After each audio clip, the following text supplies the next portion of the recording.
नमो नमः श्रीमद् भगवत गीतामृत আজি শ্ৰীমদ্ ভগৱত গীতাৰ কৰ্মযোগ নামৰ তৃতীয় অধ্যায়ৰ সপ্তদশ সংখ্যক শ্লোকভাগী হৈছে এনে ধৰণৰ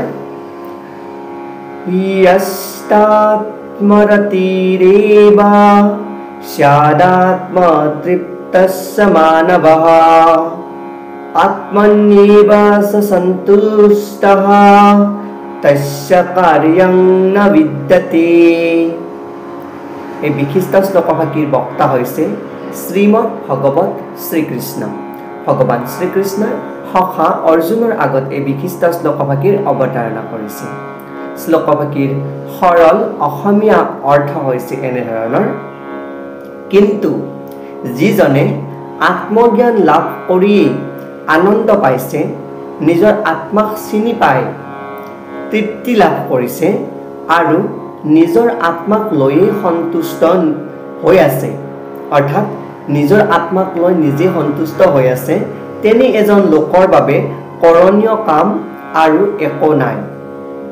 অৰ্থাৎ বুজাব বিচাৰিছে যে যদি কৃষ্ণ ভাৱনা সম্পন্ন হয় কোনো ব্যক্তিয়ে আত্মজ্ঞান লাভ কৰিছে আৰু সেই আত্মজ্ঞান লাভ কৰি নিজকে আনন্দিত অনুভৱ কৰিছে, নিজকে সুখী অনুভৱ কৰিছে, তেনে ব্যক্তিৰ ক্ষেত্ৰত তেওঁ যি আত্মাক চিনি পাই তৃপ্তি লাভ কৰিছে, তেনে মানুহৰ ক্ষেত্ৰত নিজকে সন্তুষ্ট লাভ কৰাৰ ক্ষেত্ৰত সেই ব্যক্তিগৰাকীৰ কোনো যজ্ঞ অনুষ্ঠান বা সংকীৰ্তন কৰাৰ প্ৰয়োজন নাই বুলি ইয়াতে অৱতাৰণা কৰিছে। কাৰণ তেওঁ প্ৰত্যক্ষভাৱে পূৰ্বৱৰ্তী পৰ্যায়ৰ পৰাই কৃষ্ণ ভাৱনা সম্পন্ন হৈ নিজৰ আত্মাক কৃষ্ণত নিমজ্জিত কৰিবলৈ সক্ষম হৈছে বা সমৰ্থ হৈছে। যিজন মানুহ সম্পূৰ্ণভাৱে কৃষ্ণ ভাৱনা সম্পন্ন আৰু কৃষ্ণ ভাৱনাৰে কাম কৰি সম্পূৰ্ণভাৱে সন্তুষ্ট হৈছে, তেওঁৰ বাবে একো কৰ্তব্য কৰ্ম বাকী নাথাকে। তেওঁ কৃষ্ণ ভাৱনাৰ বলতে যি পাপ বহু হাজাৰ বাৰ যজ্ঞ কৰিহে দূৰ কৰিব পাৰি, সিও থিতাতে দূৰ হৈ যায়।